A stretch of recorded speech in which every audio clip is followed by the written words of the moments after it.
வணக்கம், இது crime time. நான் பாலவேல் சக்கரவர்த்தி.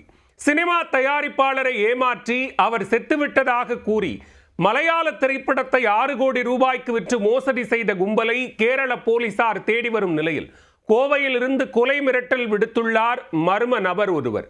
மிரட்டல் ஆடியோ வைரலாகி வரும் நிலையில் குற்றவாளிகள் சிக்குவார்களா? கோவையைச் சேர்ந்தவர் சினிமா தயாரிப்பாளரான சஞ்சய் குமார் ரெட்டி. இவர் கடந்த ஆண்டு மார்ச் மாதம் பேசஸ் என்ற மலையாள திரைப்படத்தை தயாரித்துள்ளார்.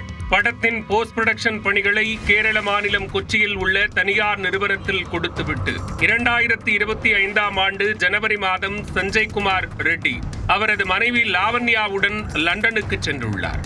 இந்நிலையில் படத்தின் பணிகள் குறித்து சஞ்சய் குமார் ரெட்டி லண்டனில் இருந்தபடியே விசாரித்த போது அதிர்ந்து போனார். சஞ்சய் குமார் ரெட்டி இறந்துவிட்டதாக கூறி பேசஸ் திரைப்படத்தை கோவை புதூரைச் சேர்ந்த அங்காளம்மன் பிலிம்ஸ் என்ற நிறுவனத்திற்கு விற்பனை செய்த அதிர்ச்சி தகவல் அவருக்கு தெரிய வந்தது. மேலும் சென்சார் பணிகளை முடித்து திரைப்படத்தை 6 கோடி ரூபாய்க்கு வேறு ஒரு தயாரிப்பாளருக்கு விற்பனை செய்ததும் அதற்கு அட்வான்ஸாக 20 லட்சம் ரூபாய் பணம் பெற்றிருப்பதும் தெரிய வந்துள்ளது. இதை அறிந்து அதிர்ந்து போன சஞ்சய் குமார் ரெட்டி உடனே கேரள மாநில போலீஸ் டிஜிபிக்கு புகார் அளித்துள்ளார். எர்ணாகுளம் மாவட்டம் பாலரிவட்டம் போலீசார் விசாரித்து நடவடிக்கை எடுக்க உத்தரவிடப்பட்டதை அடுத்து காவல்துறையினர் களத்தில் இறங்கினர். விசாரணையில் திரைப்பட தயாரிப்பாளரின் போலியான இறப்புச் சான்றிதழை பயன்படுத்தி நேக்காக மோசடியை அரங்கேற்றி இருப்பது கண்டுபிடிக்கப்பட்டது.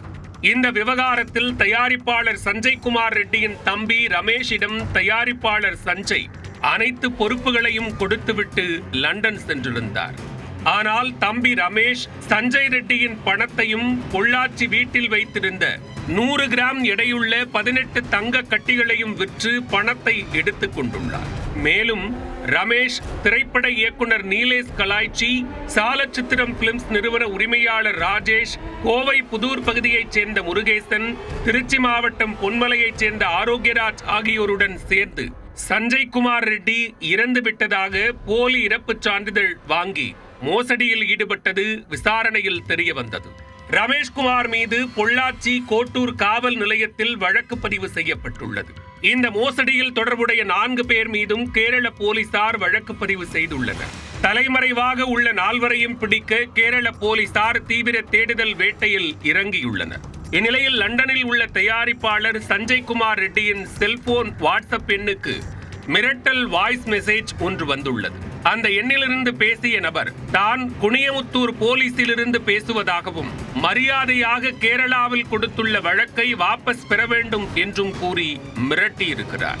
அவ்வாறு வாபஸ் பெறவில்லை என்றால் மகளை கடத்தி கொலை செய்து விடுவதாகவும் மிரட்டியிருக்கிறார். உயிரோடு இருக்காது. இருங்க, என் பொண்ணு நீங்கள் நான் என்ன சொல்கிறது இல்லை. ஏற்கனவே 3-4 தடவை நான் சைபர் கிரைமில் கம்ப்ளைண்ட் கொடுத்துருக்கோம். அதுக்கும் எந்த நடவடிக்கை எடுக்கல. பொண்ணுன்னு எல்லாரும் சொல்லிட்டேன். அது படிக்கிற புள்ள, சின்ன பொண்ணு. அதுக்கு இன்னும் பண்ணுச்சு, எந்த தப்பும் பண்ணல. அது நான் எதாக இருந்தாலும் மோதுறேன்னா எங்கிட்ட மோதுங்க, ஆம்பளையெல்லாம், அவ்வளோதான். ஏன் பொண்ணுல டார்கெட் பண்ணுறீங்க? என்ன பண்ணுறீங்க? இதெல்லாம் நீ பேசவே கூடாது. நான் யாரு, என்னென்ன பேசுறேன், நான் எப்படிப்பட்டவன்னு தெரியாம நீ இவ்வளவு பேசுறேன். தெரியாது, உண்மையில நீங்க யாருன்னு சொல்ல மாட்டேங்கிறீங்க. காட்ட வேண்டிய இல்லைங்க, நீங்க யாருன்னு எப்படி தெரியும்? நீங்க சொன்னாதானே எனக்கு தெரியும். நீங்க போலீஸ்ன்னு சொல்லி தானே இப்ப எனக்கு கூப்பிட சொன்னீங்க. இப்போ நான் யாருன்னு தெரியணுமா, இல்ல உன் பொண்ணு எங்க இருக்குதுன்னு தெரியணுமா?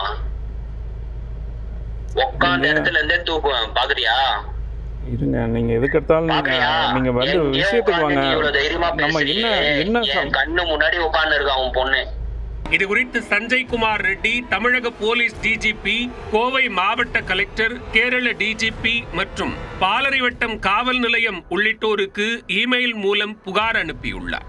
இதனையடுத்து குற்றவாளிகளை பிடிக்க போலீசார் தீவிர முயற்சியில் இறங்கியுள்ளனர். கோடி கணக்கில் பணத்தை செலவழித்து படம் எடுத்த தயாரிப்பாளர் சற்று அசந்ததும் அவர் செத்து போய்விட்டார் என கூறி படத்தை 6 கோடி ரூபாய்க்கு விற்ற கேடி கும்பல் போலீசாரிடம் சிக்குமா? தயாரிப்பாளருக்கு செல்போன் மூலம் மிரட்டல் விடுத்த நபர் கைது செய்யப்படுவாரா? சினிமா வட்டாரத்தில் மாஃபியா கும்பல் போல் செயல்படும் குற்றவாளிகள் பிடிபடுவார்களா?